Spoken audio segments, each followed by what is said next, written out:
बुद्धियुक्तो जहातीह उभे सुकृतदुष्कृते तस्माद्योगाय युज्यस्व योगकर्मसु कौशलम्. The famous philosopher Eckhart Tolle says that we can't be free from thoughts just by thinking. Similarly, we can't be free from karma by doing karma. Sri Krishna Paramatma here shows the method of karma yoga.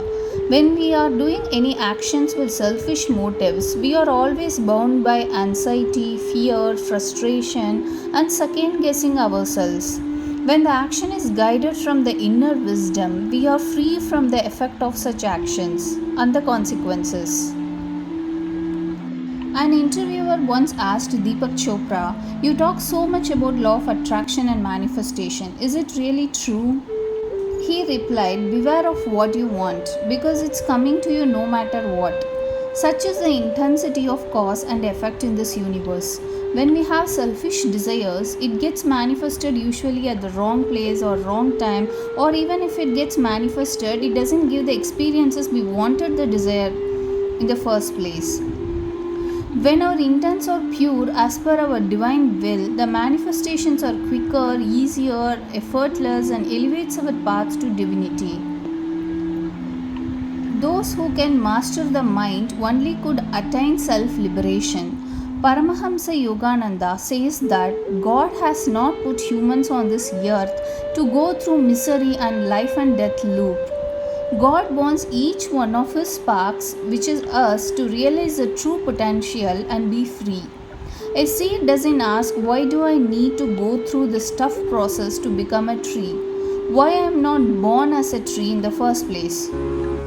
Karmajam buddhiyukta hi palam tyaktva manishinah janma bandha vinirmuktaha padham gacchantya-namayam.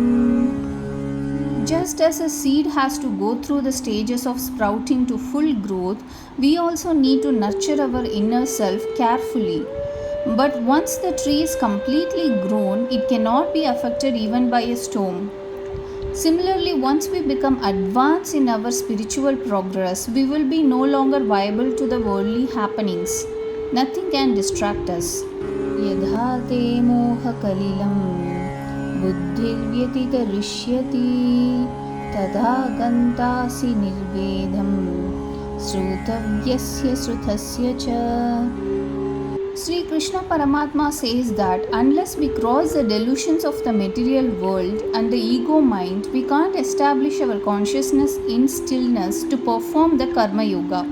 We need to understand why Sri Krishna Paramatma repeatedly using the term delusions of the world in the chapter 2. So now how do we be free from delusions?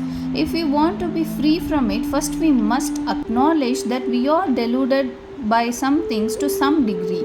For example, if we had never tasted a particular fruit in our life, or we haven't heard about it either, we won't have any desire or dislikes towards it.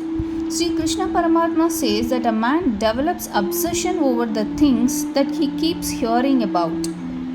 For example, if we hear our friends bragging about a movie or a resort that they have been to, then immediately our mind goes into wanting it. Our mind doesn't discriminate whether we need it or have a desire for it, or whether it's a lifestyle we want to adapt to. Our mind is a data field which takes input as we give our attention to things and gives us thoughts or ideas matching our vibrational state of mind. Sri Krishna Paramatma is not asking us to refrain ourselves from any sort of experiences. Without facing any exposure, we cannot survive in this earth. But when we hear about things exclaimed by someone, we immediately create a liking for it and become eager to experience it. This is a state which Sri Krishna Paramatma calls as a delusion. And this is the very reason why we need to associate ourselves to more satsangs. So our mind naturally gathers a good momentum for us that helps us to progress in the spiritual path. We must carefully discriminate anything we hear and adapt only to things that helps in our spiritual progress and ignore the rest we know. Here the question arises, what is a distraction? Well, anything that hinders our chosen work is a distraction.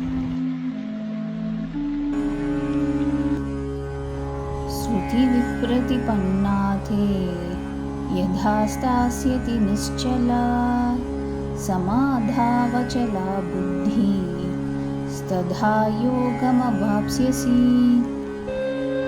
A man starts his spiritual journey when he hears about God forms.